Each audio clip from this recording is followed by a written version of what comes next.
أشهد أن لا إله إلا الله। আজকের খুতবা শয়তানের দুটি আক্রমণ কৌশল নিয়ে। আমরা গত কয়েক সপ্তাহ যাবৎ মানব সৃষ্টির ইতিহাস নিয়ে কথা বলছিলাম, আর যখন আমাদের মূল আলোচনায় সূরা আরাফের আয়াতগুলো আসবে তখন আমরা এই ব্যাপারে কথা বলতে থাকব। আমি আপনাদের উৎসাহিত করব নিজে নিজে এই 7 নম্বর সূরা অধ্যয়ন করার জন্য। আদম সৃষ্টির এই ঘটনাটি সূরার একেবারে প্রথম দিকে আলোচনা করা হয়েছে। 20 থেকে 26 নম্বর আয়াতে পৌঁছলেই ঘটনার বর্ণনা পেয়ে যাবেন, এমনকি এর পূর্বেও এসেছে, তাই বেশি কিছু আপনাদের পড়তে হবে না। এভাবে নিজে নিজে পড়তে থাকলে এটা আপনার জন্য একটা ইন্টারেস্টিং ব্যাপার হবে। নিজে নিজে প্রশ্ন করতে শিখবেন বা কোরআন পড়াকালে নিজের উপলব্ধিগুলো নোট করতে পারবেন, কারণ এটা তো আমাদের এমনিতেই করার কথা। কোরআনের সাথে আমাদের সম্পর্ক নিয়ে আল্লাহ আযজা ওয়া জাল্লা কোরআনে বলছেন, আয়াতুল লিসাইলিন, এগুলো হলো এমন মানুষদের জন্য আয়াত যারা প্রশ্ন করে। কোরআন পড়াকালে আমাদের অন্যতম যে কাজটি করার কথা ছিল তা হলো প্রশ্ন করা। এই আয়াতগুলো থেকে, এই বক্তব্য থেকে, এই ঘটনা থেকে, এমনকি এই শব্দ থেকে আমি কি শিক্ষা গ্রহণ করতে পারি? কারণ আল্লাহ আমাদের এই সব কিছু দিয়েছেন আমাদেরকে পথ দেখানোর জন্য।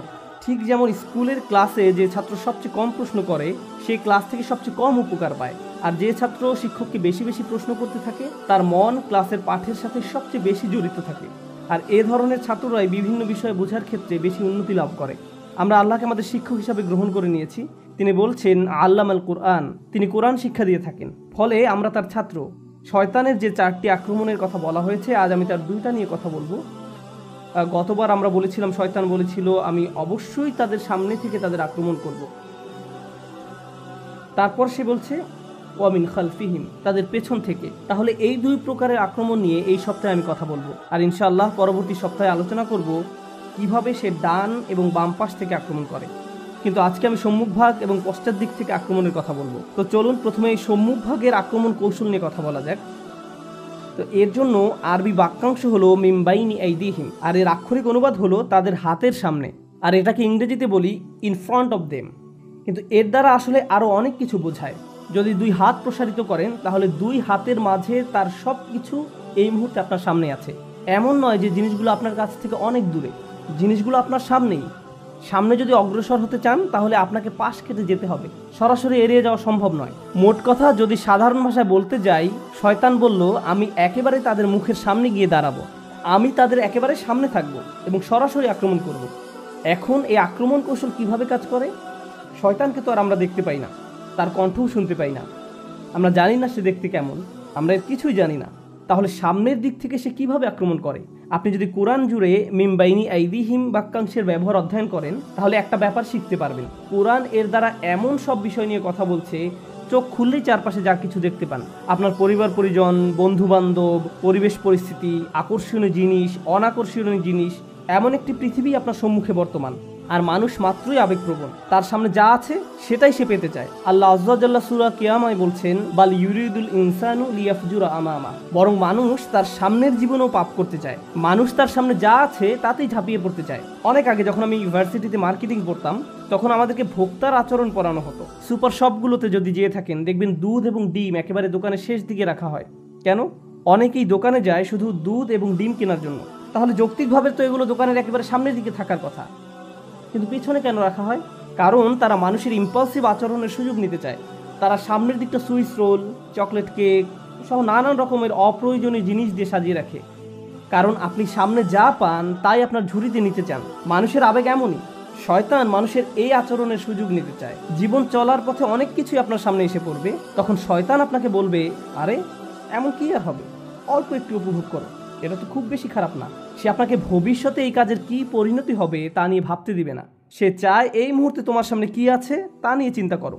আজকের দিনে ব্যাপারটা উপলব্ধি করা আরও অনেক সহজ, কারণ আমরা ডিজিটাল যুগে বাস করি। যা কিছুই আপনি দেখতে চান, যা দিকেই আপনি তাকাতে চান, শুনতে চান, ক্রয় করতে চান, সবই আপনার আঙুলের আগায়।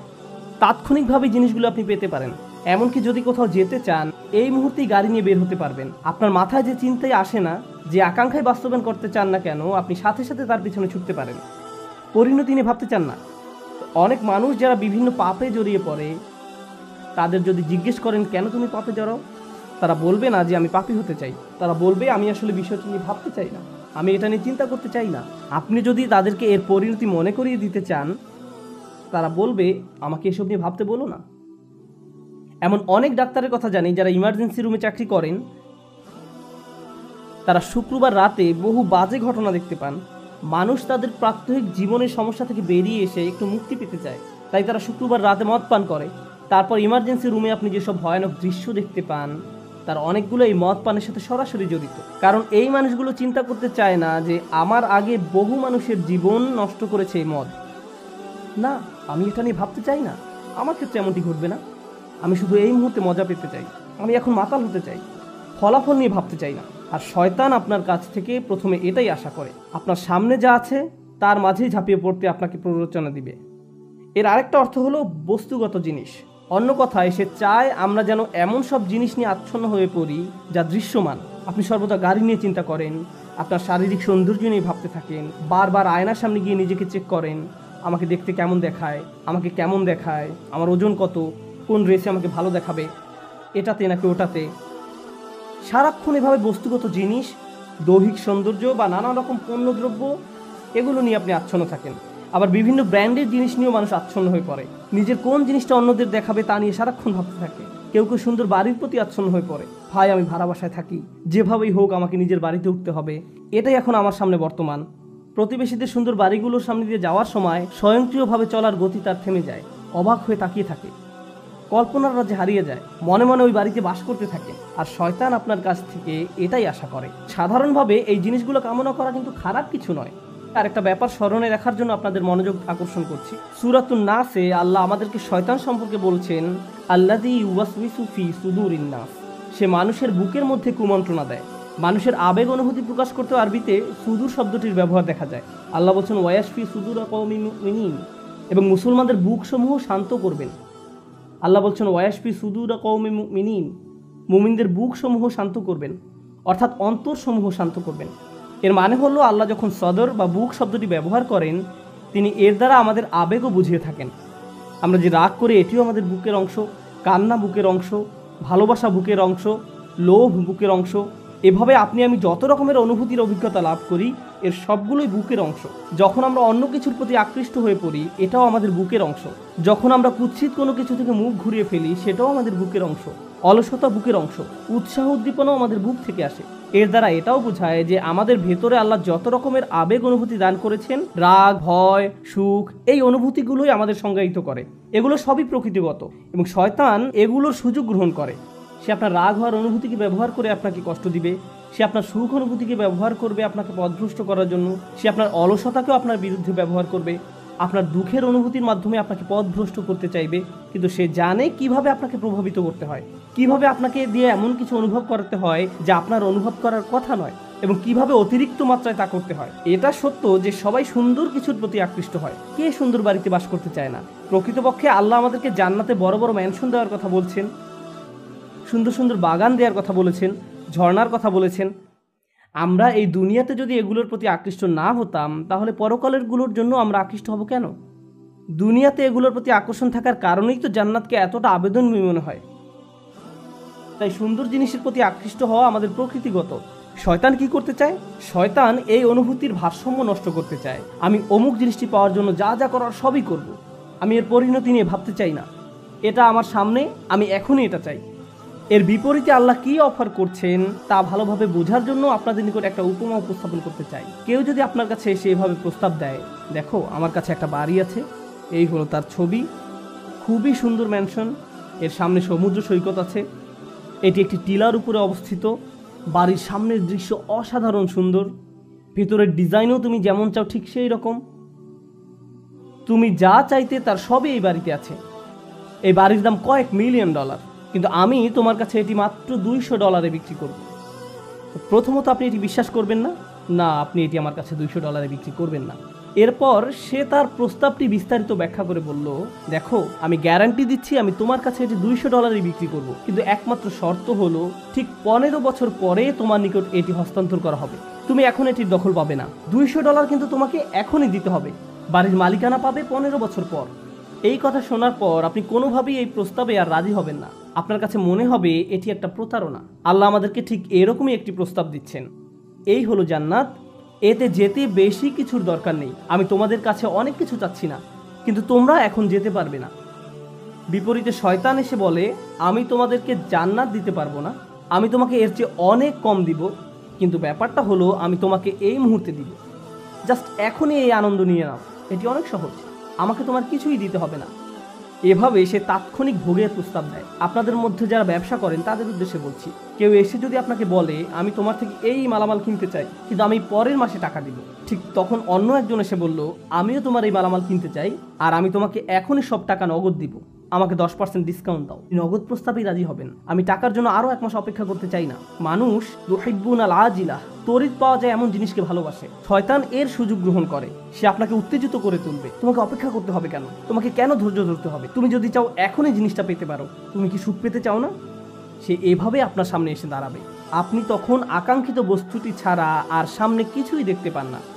জিনিসটি পেতে এমন অন্ধ হয়ে পড়েন যে এর ফলে আপনি নিজে কি কি ক্ষতির সম্মুখীন হবেন বা অন্য কারো কি কি ক্ষতি হবে তা নিয়ে আপনি চিন্তাও করতে চান না।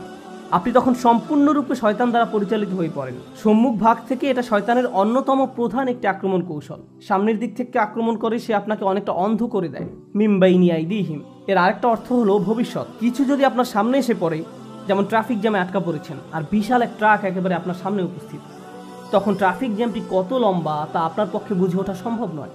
আপনি এদিক ওদিক কাত হয়েও সামনের দিকটা দেখতে পারবেন না, কারণ ট্রাকটি এত বিশাল আকারের যে এটি সামনের দিকটা সম্পূর্ণ ব্লক করে ফেলেছে।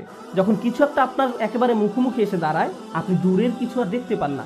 শয়তান এরকম একটি ব্যাপার আপনার কাছ থেকে আশা করে। আপনার আমার সামনে অবশ্যই যে ব্যাপারটা ঘটবে তা হলো আল্লাহর সাক্ষাৎ। আপনি এবং আমি আমাদের প্রভুর দিকে এগিয়ে চলছি। এমনকি আপনি যদি দাঁড়িয়েও থাকেন, আপনি আসলে একটি কনভেয়ার বেল্টের উপর দাঁড়িয়ে আছেন যা আপনাকে আল্লাহর দিকে নিয়ে যাচ্ছে। আপনি ব্যাপারটা পছন্দ করেন বা না করেন, গ্রহণ করেন বা না করেন, আমরা প্রতিটি নিঃশ্বাসে সেদিকে এগিয়ে চলছি। আর সেই মিটিংটি এড়িয়ে যাওয়ার কোনো উপায় নেই। আর শয়তান আপনাকে এটা দেখতে দিতে চায় না। সে চায় না আমাদের মনে যেন এই ভাবনাটা আসে যে দিন যত যায় আমরা ততটা আল্লাহর কাছাকাছি হচ্ছি, আগামীকাল আরেকটু এগিয়ে যাব, এর পরের দিন আরও এগিয়ে যাব। ভবিষ্যতের ব্যাপারে শয়তান চায় আল্লাহর সাথে যে আপনার সাক্ষাৎ হবে এটা নিয়ে যেন চিন্তা না করেন, বরং সে চায় আপনার বন্ধুদের সাথে সাক্ষাৎ নিয়ে যেন আপনি চিন্তামগ্ন থাকেন, বা ছুটির দিনে কোথাও একত্রিত হওয়া নিয়ে, ভালো কোনো সময় নিয়ে, এই শুক্রবারে আমরা কি করব, পরের ছুটির দিনে কি করব। ভবিষ্যতের ব্যাপারে সে চায় নিকট ভবিষ্যৎ নিয়ে যেন চিন্তা করেন আর দীর্ঘমেয়াদী ভবিষ্যতের কথা যেন ভুলে যান। অনেকের কাছে দীর্ঘমেয়াদী চিন্তাটা এরকম যে আমি তো দীর্ঘমেয়াদী চিন্তা করছি, আমি চিন্তা করছি কিভাবে একটি বাড়ির মালিক হওয়া যায়, অথবা চিন্তা করছি কোন শহরে বসতি করব, বা আমি ভবিষ্যৎ শিক্ষা নিয়ে চিন্তা করছি। কিন্তু আল্লাহ আসলে চান আপনি যেন আরও দীর্ঘমেয়াদী চিন্তা করেন। যখন আপনি তার সামনে গিয়ে দণ্ডায়মান হব তখন কি জবাব দেব, এভাবে যখন চিন্তা করবেন তখন আল্লাহর সাথে সাক্ষাৎ নিয়ে আপনার একটা পরিকল্পনা থাকবে।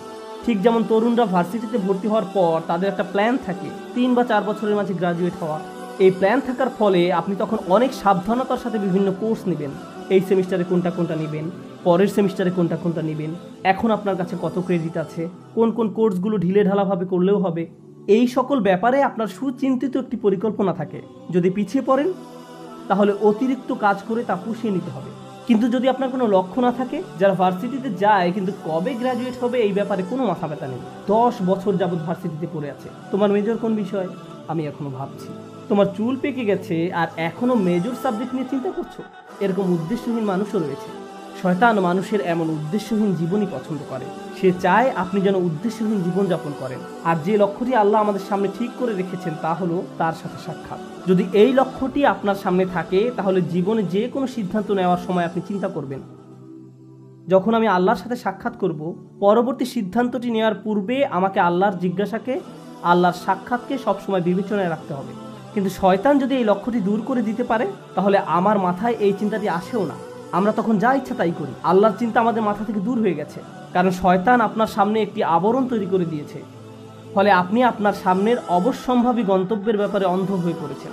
শয়তান চায় আপনি যেন ভবিষ্যৎ নিয়ে উদ্বিগ্ন থাকেন, সার্বক্ষণিক উদ্বেগ যেন আপনাকে তাড়া করে ফিরে। আমার ছেলে কি করবে, সে কি অবাধ্য হয়ে পড়বে, আমার মেয়ে কি করবে, আমার স্বামী কি করবে, আমার স্ত্রী কি করবে। আপনি এভাবে অন্যদের নিয়ে সবসময় উদ্বিগ্ন থাকেন, তারা কি করবে, যেন তাদের দায়িত্ব আপনার উপর বা আপনি তাদের নিয়ন্ত্রণ করেন। আমরা নিজেদেরকে ভালোভাবে নিয়ন্ত্রণ করতে পারি না, অথচ মনে করি যেন আশপাশের সব কিছুই আমরা নিয়ন্ত্রণ করতে পারবো, তাদের ভবিষ্যৎ কি হবে তাও নিয়ন্ত্রণ করতে পারবো। আপনি এমন অনেক মায়ের সন্ধান পাবেন দুশ্চিন্তা একেবারে মরে যাচ্ছেন যে আমার মেয়ের কেন বাচ্চা হচ্ছে না, তার কখন বাচ্চা হবে, সে তাকে ফোন করে এভাবে, আল্লাহ চায় তোমার জন্য একটি বাচ্চা হয়। আল্লাহ তার জন্য সন্তান চায় না, আপনি চাচ্ছেন। আমি জানি না আপনি আল্লাহর কাছ থেকে কোনো ইমেল পেয়েছেন কিনা যে তাকে এভাবে বলছেন। এভাবে চরম আকাঙ্ক্ষিত পার্থিব জিনিসটি আপনার অন্তরে সবসময় জায়গা দখল করে রাখে। ফলে ভবিষ্যতের চিন্তা বলতে শুধু এটাই বুঝেন, আমার অমুক জিনিসটি নেই, আমার তো এটা নেই, আমার এটার জন্য অপেক্ষা করছি, আমি জানি না কেন এটা পাচ্ছি না। জিনিসটি পাওয়ার জন্য এভাবে আপনি সম্পূর্ণ আচ্ছন্ন হয়ে পড়েন, পুরোপুরি ব্যাকুল হয়ে পড়েন। শয়তান চায় এভাবে সম্পূর্ণভাবে যেন আপনি আচ্ছন্ন হয়ে পড়েন। কারণ যদি এমনটা করেন, প্রথমত আল্লাহ আপনাকে যা দিয়েছেন তাতে সুখী থাকবেন না, দ্বিতীয়ত সহজেই ভুলে যাবেন যে যিনি সব কিছু নিয়ন্ত্রক তিনি হলেন আল্লাহ। আমি আসলে আমার সন্তানদের নিয়ন্ত্রণ করি না। একটি নির্দিষ্ট বয়সে পৌঁছানোর পর তারা যা কিছু করে তা তাদের এবং আল্লাহর মাঝে। সর্বোচ্চ আমি যা করতে পারি তা হলো উপদেশ দেয়া, তাদের সিদ্ধান্ত একান্তই তাদের। যদি আমাদের রাসূলুল্লাহ সাল্লাল্লাহু আলাইহি সাল্লাম তার নিজ কন্যা ফাতেমার দিকে ফিরে বলতে পারেন, হে মুহাম্মাদের মেয়ে ফাতিমা, আল্লাহকে ভয় করো, আমি তোমাকে আল্লাহ তাআলার পাকড়াও হতে রক্ষা করতে পারবো না, তোমাকে সাহায্য করার মতো কোনো সামর্থ্য আমার থাকবে না, তিনি এটাই তার নিজের মেয়েকে বলেছেন, তাহলে আমরা কিভাবে মনে করি যে আমরা অন্যদের নিয়ন্ত্রণ করতে পারবো? এমনকি আমাদের পরিবারের মধ্যেও শয়তান চায় আমরা যেন মনে করি আমরা হলাম নিয়ন্ত্রক। কিন্তু বিষয়টা আসলে আল্লাহর অধিকারে। সে আমাদের মনকে এভাবে সম্পূর্ণ আচ্ছন্ন করে ফেলে। আর অবশ্যই মানুষকে নিয়ন্ত্রণ করতে গেলে হিতে বিপরীত হয়। মানুষকে নিয়ন্ত্রণ করা যায় না, আসলেই যায় না, আসলেই যায় না। আর যখন নিয়ন্ত্রণ করতে গিয়ে ব্যর্থ হন, তখন আরও বেশি উদ্বিগ্ন হয়ে পড়েন, আপনি ক্রমাগত নেতিবাচক হয়ে পড়েন। আর আপনি যখন সম্পূর্ণ নেতিবাচক হয়ে পড়েন, তখন আপনার পক্ষে কৃতজ্ঞ হওয়া অসম্ভব হয়ে পড়ে।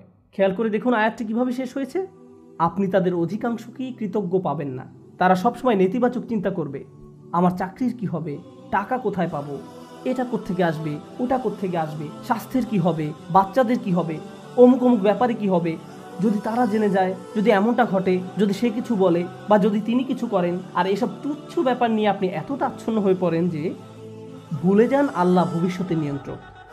আপনি আমি এর নিয়ন্ত্রক নই। আমরা যে একটি ভালো দিন অতিক্রম করি, এটা এই জন্য নয় যে আমরা খুব ভালোভাবে প্ল্যান করে দিনটি কাটিয়েছি বা আমরা এটা অর্জন করেছি বা দিনটাকে নিয়ন্ত্রণ করে কাটিয়েছি। একমাত্র আল্লাহর কাছ থেকেই প্রশান্তি আসে। আমাদের শরীর যে সঠিকভাবে কাজ করছে এবং এখানে শুক্রবারে জুমার নামাজের জন্য যে এসে বসে আছি, আল্লাহই আমাদের এই শক্তি সামর্থ্য দিয়েছেন। আর আমরা এটা ভুলে যাই। আমরা মনে করি ভবিষ্যতের সব কিছু আমরা নিজেরাই সমাধান করে ফেলতে পারবো। শয়তান এই কাজটাই করে। সে আপনাকে এই ধারণা দিয়ে বিভ্রান্ত করে ফেলে যে ভবিষ্যৎ আমাদের নিয়ন্ত্রণে। শয়তানের আরও একটি বড় অস্ত্র হলো ভবিষ্যৎ সম্পর্কে আপনাকে হতাশ করে দেয়া। আরে কোনো কিছুতেই কাজ হবে না, পূর্বের কোনো পরিকল্পনাই তো কাজে আসেনি, তুমি সব সময় ব্যর্থ হবে, তোমার কপালে শুধু ব্যর্থতাই আছে। এভাবে নিজের সম্পর্কে এত হতাশ এবং নেতিবাচক হয়ে পড়েন যে আপনি শুধু নিজের সম্পর্কে হতাশাজনক মনোভাব পোষণ করেন না, বরং এই হতাশা সংক্রামক হয়ে পড়ে। যেমন কেউ যদি পরীক্ষায় পাশ করে আসে, আপনি হয়তো তখন বলে বসেন, পাশ করলে কি হবে, চাকরি পাবে না, পারিবারিক ঐতিহ্য, কী বা করার আছে। এটা শয়তানের দুঃখবাদ বা হতাশার একটা অংশ। সে আপনার কাছ থেকে এটাই আশা করে। কারণ কেউ যদি সবসময় এভাবে দুঃখ এবং হতাশায় নিমজ্জিত থাকে, তাহলে কিভাবে সে আল্লাহর প্রতি আশা ধরে রাখবে? কোন অন্তর নিয়ে তারা আল্লাহর নিকট দোয়া করবে? যদি তারা ইতোমধ্যেই পরাজয় স্বীকার করে নেয়, তাহলে কোনো কিছুই আর কাজ করবে না। তখন আল্লাহর নিকট থেকে তাদের আর কোনো প্রত্যাশা থাকে না। আল্লাহর সাথে আমাদের সবচেয়ে গুরুত্বপূর্ণ সম্পর্ক হলো তার নিকট দোয়া করা, তার নিকট আশা করা। আর আপনি নিজেই কিনা এই সম্পর্কটা কেটে দিলেন, আশাহীন হয়ে গেলেন। শয়তানের সংজ্ঞাই হলো সে আশাহীন, হতাশ। আর সে চায় আপনিও তার মতো আশাহীন হয়ে পড়েন। এভাবে মানুষকে সে সম্মুখ ভাগ থেকে আক্রমণ করে। মানুষ জীবনে বিভিন্ন লক্ষ্যবানে ছুটে চলবে, এটাই স্বাভাবিক। আর এক্ষেত্রেও শয়তানও আমাদের বিভ্রান্ত করে ফেলে। এটাও তার সামনের দিক থেকে আক্রমণের কৌশলের অংশ। আমি সামনের দিক থেকে আক্রমণের বর্ণনা দিতে গিয়ে অনেক লম্বা করে ফেলছি। আজ যদি পেছনের দিক থেকে আক্রমণের কথা নাও বলতে পারি, সমস্যা নেই, আমি একটু সময় নিয়ে বিষয়গুলোর উপর আলোকপাত করতে চাই। তো মানুষের উদ্দেশ্যমুখী জীবনযাপন করার কথা। মানুষ আত্মোন্নয়নের জন্য লক্ষ লক্ষ টাকা খরচ করে বিভিন্ন সেমিনারে অংশগ্রহণ করে, কারণ তারা অনুপ্রাণিত হতে চায়। এগুলো ভালো জিনিস, এগুলো আসলেই শক্তিশালী জিনিস। কিন্তু শয়তান কি চায় জানেন? আপনাদের একটি উদাহরণ দিচ্ছি। পর্বতারোহীদের দেখবেন তারা হুক নিয়ে উপরের দিকে ছুঁড়ে মারে। আপনি যদি আপনার হুক 20 ফিট উপরে নিক্ষেপ করেন, আপনি কেবল ততটুকু উপরেই পৌঁছতে পারবেন। আপনি যদি 30 ফিট উপরে হুক নিক্ষেপ করেন, তাহলে 30 ফিট উপরে পৌঁছতে পারবেন। শয়তান চায় আপনি যেন আপনার হুক খুবই অল্প দূরত্বে নিক্ষেপ করেন। সে চায় আপনি যেন আপনার হুক শুধুমাত্র টাকা কামানোর জন্যই নিক্ষেপ করেন। অমুক পরিমাণ টাকা অর্জন করতে পারলে আমার জীবন সফল। তখন আপনি সারাক্ষণ এই চিন্তায় মগ্ন থাকেন, মনে হয় যেন যদি এই লক্ষ্য অর্জন করতে পারেন তাহলে সব কিছু ঠিক হয়ে যাবে। একবার যদি এই লক্ষ্য অর্জন করতে পারি তাহলে জীবনটা আশ্চর্য রকম সুন্দর হয়ে যাবে। আপনি যখন সেই লক্ষ্যের কাছাকাছি পৌঁছে যান বা উদ্দেশ্য অর্জন করে ফেলেন, আরও 30টা সমস্যা এসে হাজির হয়। শয়তান চায় আপনি যেন ছোট লক্ষ্যের পিছনে ছুটে জীবন অতিবাহিত করে ফেলেন, আর এই নিম্নতর উদ্দেশ্য অর্জনে এতটাই নিমজ্জিত থাকেন যে অন্য কিছু আর চোখেও পড়ে না। আমার আপনার জীবনে বিভিন্ন লক্ষ্য থাকার কথা, আমার স্বাস্থ্য নিয়ে লক্ষ্য থাকার কথা, আমার ক্যারিয়ার নিয়েও লক্ষ্য থাকার কথা, শিক্ষা নিয়ে লক্ষ্য থাকা উচিত। একটা ব্যাপার মনে রাখুন, এই লক্ষ্যগুলো আসলে আপনার জীবনের মূল উদ্দেশ্য নয়, এগুলো আসলে বড় একটি গন্তব্যে পৌঁছার মাধ্যম মাত্র। আমরা যদি ভুলে যাই আমরা এই পৃথিবীতে এসেছি একটি সীমিত সময়ের জন্য, এখানে চাকরি পাওয়া আমাদের মূল উদ্দেশ্য নয়, টাকা কামাই করা আমাদের উদ্দেশ্য নয়, এই পৃথিবীতে বাড়ির মালিক হওয়া আমাদের উদ্দেশ্য নয়, কারণ একদিন আমরা এর সব কিছু ছেড়ে চলে যাব। এই দুনিয়াতে আমাদের উদ্দেশ্য হলো ভালো কিছু করা, আমাদের নিজেদের জন্য ভালো কিছু করা এবং এমন ভালো কিছু পেছনে রেখে যাওয়া যা আমাদের মৃত্যুর পরেও কাজে লাগবে। এই উদ্দেশ্যে আমাদের এই দুনিয়াতে রাখা হয়েছে। এই ব্যাপারটা যদি আপনার মাথায় থাকে তাহলে আপনার শিক্ষা যদি আপনাকে ভালো কিছু করার দিকে নিয়ে যায়, আপনার বাড়ি যদি আপনাকে ভালো কিছু করতে সাহায্য করে, আপনার গাড়ি আপনাকে ভালো কিছু করার দিকে নিয়ে যায়, তাহলে এগুলোর একটি উদ্দেশ্য আছে। এগুলো নিজে উদ্দেশ্য নয়, কিন্তু শয়তান এগুলোকেই আপনার উদ্দেশ্য বানিয়ে ফেলতে চায়। ভাই, আমার লক্ষ্য হলো অমুক অমুক মডেলের গাড়ির মালিক হওয়া, আমি বুঝে গেছি এটাই আমার লক্ষ্য। এটা আসলে কোনো লক্ষ্য নয়, এটা একটা বস্তুগত জিনিস মাত্র। আর এই জিনিসটি শেষ হতে শুধু একটি অ্যাক্সিডেন্টই যথেষ্ট।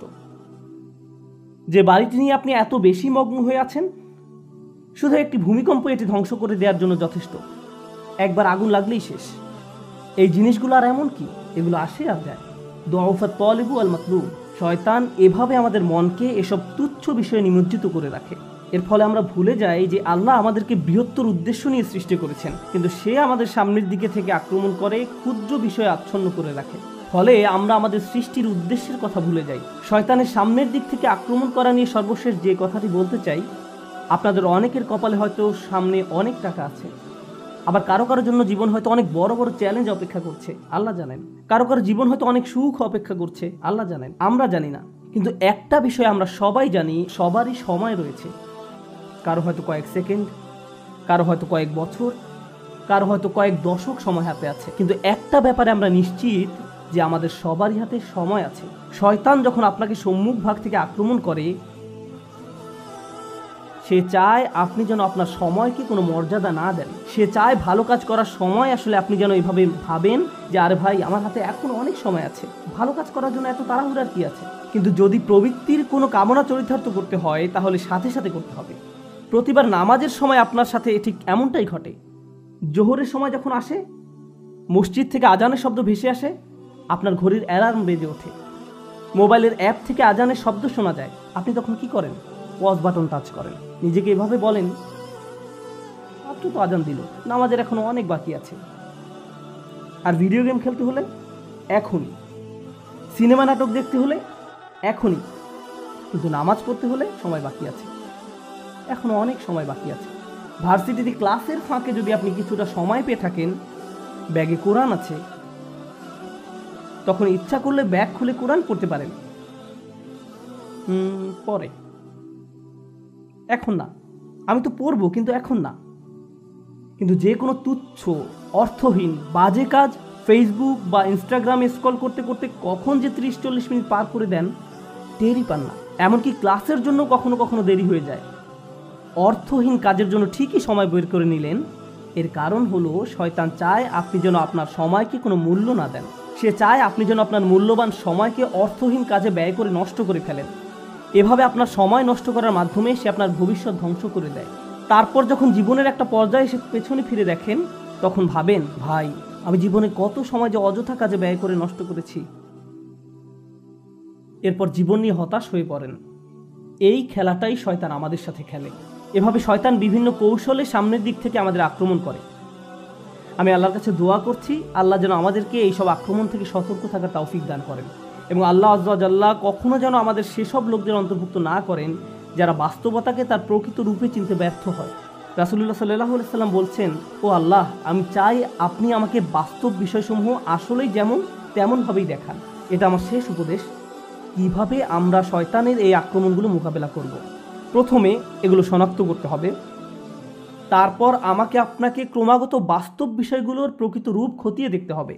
আমাদের মোবাইলের অ্যাপগুলো চালাতে গেলে আমরা শুধু ইউজার ইন্টারফেস যেমন গ্রাফিক্স, মেনু ইত্যাদি দেখতে পারি, কিন্তু এগুলো আসলে প্রকৃত অ্যাপ নয়। এর পেছনে সোর্স কোড আছে, আপনি সেই কোড দেখতে পান না। আপনি শুধু ফ্রন্ট এন্ড দেখতে পান। ঠিক তেমনি বাস্তব জগতে যা কিছু দেখতে পান তা শুধু উপরের অংশ দেখতে পান, শুধু কভার দেখতে পান, কিন্তু এর পেছনে অন্য আরেক বাস্তবতা রয়েছে, এর পেছনে ইঞ্জিন রয়েছে। সমস্যা হলো আমরা কোনো কিছুর বাহ্যিক রূপ দেখে এর মূল্যায়ন করি, এর পেছনে যা আছে সেটাই যে আসলে মূল্যবান আমরা তা জানার চেষ্টাও করি না। কোরআন এই কাজটাই করে। কোরআন শুধু এই দুইটি চোখ দিয়ে দেখতে বলে না, এখানেও আরো এক সেট চোখ রয়েছে। লাহুম আয়ুনুন লা ইউবসিরুনা বিহা, তাদের চোখ রয়েছে কিন্তু তা দ্বারা তারা দেখে না, অর্থাৎ তারা আসল রূপ দেখে না, তারা শুধু বাহ্যিক ব্যাপারটা দেখে। আমাদেরকে অন্তর্চক্ষু দিয়ে তাকাতে হবে যা প্রকৃত রূপ দেখতে পারে। যদি এমনটা করতে পারেন তাহলে যেভাবে আপনি সময় ব্যয় করেন, বিভিন্ন বিষয় নিয়ে চিন্তা করেন, বিভিন্ন জিনিসের মূল্য দিয়ে থাকেন, বিভিন্ন জিনিসকে গুরুত্ব দিয়ে থাকেন, তার সব কিছুই পরিবর্তিত হতে শুরু করবে। কারণ দিন শেষে আল্লাহর সাথে সাক্ষাৎ করার পূর্বে আমাদের হাতে জীবনের যে অংশটুকু বাকি আছে তার মূল ব্যাপার হলো ইউনাব্বাউল ইনসানু ইয়াউমা ইযিন বিমা কদ্দামা ওয়া আখার। কিয়ামতের দিন মানুষকে জিজ্ঞাসা করা হবে কোনটাকে তুমি প্রাথমিক পর্যায়ে গুরুত্ব দিয়েছো আর কোন ব্যাপারটাকে দ্বিতীয় পর্যায়ভুক্ত মনে করেছো। সবকিছুর মূল কথা এটাই, আমি আপনি যত সিদ্ধান্ত নিয়েছি তাতে কোনটাকে প্রায়োরিটি দিয়েছি আর কোনটাকে ফেলে রেখেছি। আর শয়তান এখানেই ঝামেলা তৈরি করতে চায়। সে আমাদেরকে ভুল ব্যাপারে অগ্রাধিকার দিতে প্ররোচিত করে। সে চাইবে আমরা যেন সত্যিকারের গুরুত্বপূর্ণ কাজটা ফেলে রাখি। আমরা দোয়া করি আল্লাহ যেন আমাদেরকে সেসব মানুষের অন্তর্ভুক্ত করেন যারা কাজের ক্ষেত্রে সঠিক অগ্রাধিকার নিশ্চিত করতে পারে এবং শয়তানের কুমন্ত্রণা যেন আমাদেরকে আমাদের উদ্দেশ্য থেকে বিচ্যুত করে না দেয়। বারাকাল্লাহু লি ওয়া লাকুম ফিল কুরআনিল হাকীম ওয়া নাফা'নি ওয়া ইয়্যাকুম বিল আয়াতি ওয়াজ যিকরিল হাকীম। أشهد أن لا